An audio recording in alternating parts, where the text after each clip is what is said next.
Boy, all of a sudden, when you look at some of the teams out there, teams like, say, the Rays that feel like they're just ascending, teams like the Pirates feel like they're just fading. It is amazing this time of the year, Jensen.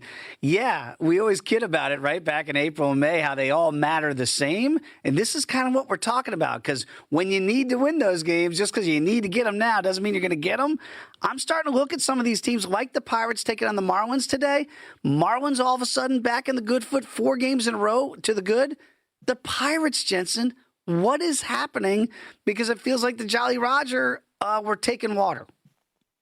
Well, the offense has really gone into a tailspin. Going up against the Marlins pitching staff, not the way to get yourself right. That's for sure. No play on this game, at least initially for me right now. I want to go more to a desperation spot for the Seattle Mariners. My goodness, they finally get some runs last night, not able to hold a lead. They drop it 10-5 to the New York Yankees. And the way that tailspin has been going, now losers of 6 in a row, including 7 of their last 10. You are now 5.5 games back in the AL West. But more importantly, you're now 4 games back of a wild card spot trying to chase down the Texas Rangers. All that being said, if you're going to have a streak stopper, I would want Logan Gilbert on the mound, and that's where he is in the series finale against Max Fried today. Seeing a money line upwards of plus $1.33 on Novig, so I locked that in for a 1.5-unit play. Not only a desperation play for the Mariners, but one now where even in a losing effort, I feel like you figured a couple of things out offensively yesterday, and to get the early lead, with a couple of homers there, especially from Julio Rodriguez, that can tend to spark a club a little bit. So wouldn't be shocked if the Mariners kind of get out again on Fried, who we know has been one of the tougher left-handers at his home ballpark. This feels like put up or shut up for the Seattle Mariners. You have got to be able to salvage a game of this series. So I'll take a chance on the Mariners plus $1.33 on the money line. Jensen, they're 5.5 games back of the Stros. Okay. They've lost 6 games in a row. The Mariners. I mean, we were looking at them at the beginning of the year and saying, well, they might be the favorites to win the American League this year. Not that you want to go back to the well here, but if people are not invested in Seattle at this point, could you look at to make the playoffs as a possibility here? Or do you think, barring today, as you said, if it goes south today, then that ship has sailed? No, you could definitely look at that. I mean, let's be honest here. This is still one of the best pitching staffs in all of Major League Baseball. Their upcoming road actually is a little more arduous than people can realize. You're going to go to Houston, which is actually a team they have handled quite well. So sometimes you got to see a team that you've beaten, and maybe that's what jumpstarts them. But this road trip is a doozy. Okay, you finish up against the Yankees today.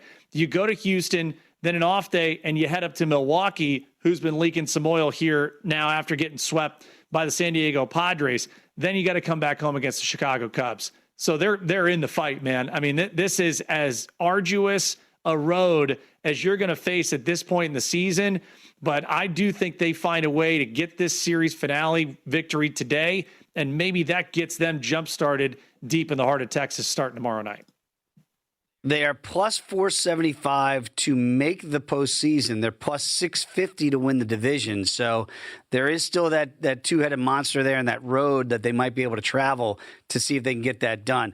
One team that I advised just over a week ago was the Blue Jays at 13-1, a numbers play for me. When I saw it and I looked at their path, I went, man, it's really difficult. And by the way, if you look at the Blue Jays schedule, it's been difficult, but they've been navigating it really, really well. So they've got a 4-game sweep potentially today against the Red Sox. They beat them the first 3. Then they got the Yankees and they got the Rays. I was looking at the pitching matchups. And then the Yankees again. They're going to see Cam Schlittler twice in that span. It's not getting easier for the Jays. And yet, Jensen, they just keep winning. Chance for a 4-game sweep of the suddenly vulnerable Boston Red Sox here, who have now lost 5 in a row after that surreal 31-6 run.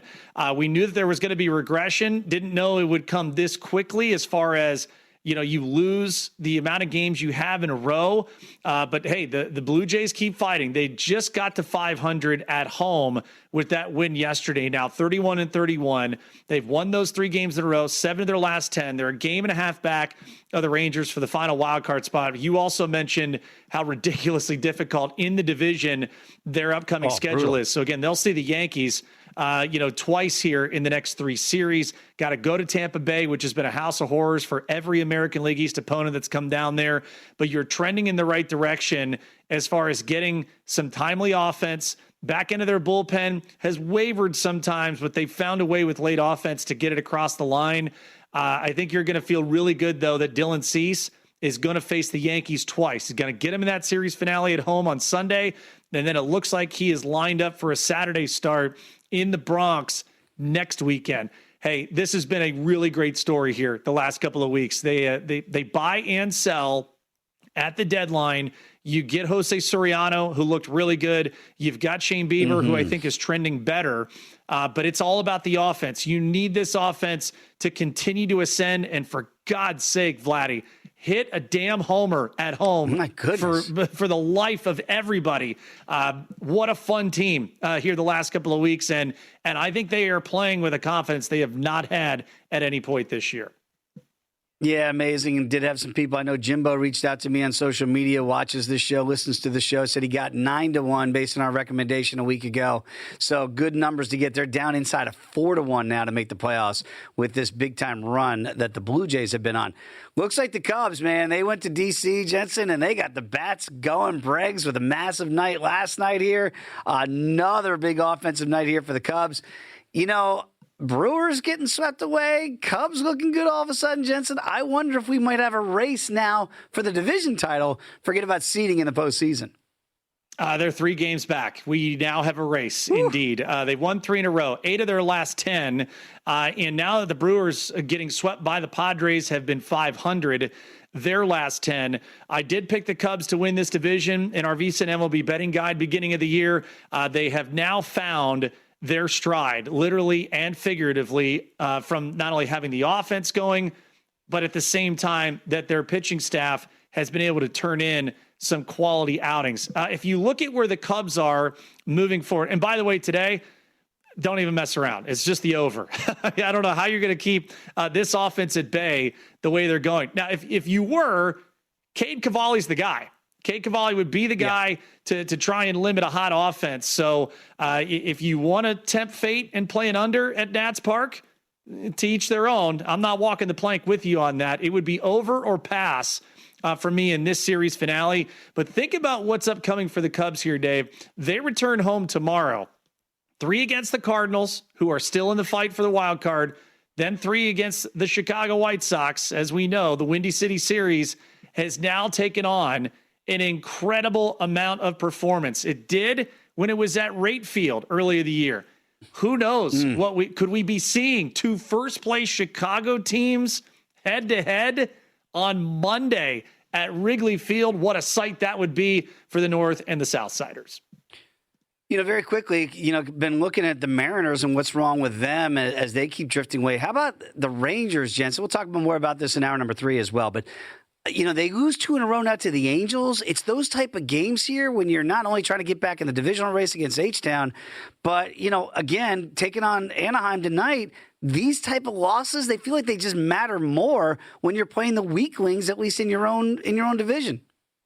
You need your ace. Need Jacob deGrom to come up big tonight. Walber Urania, not the customer, though, that you want to try and do it against. He has been sensational. One of the young budding stars in the rotation for the Angels.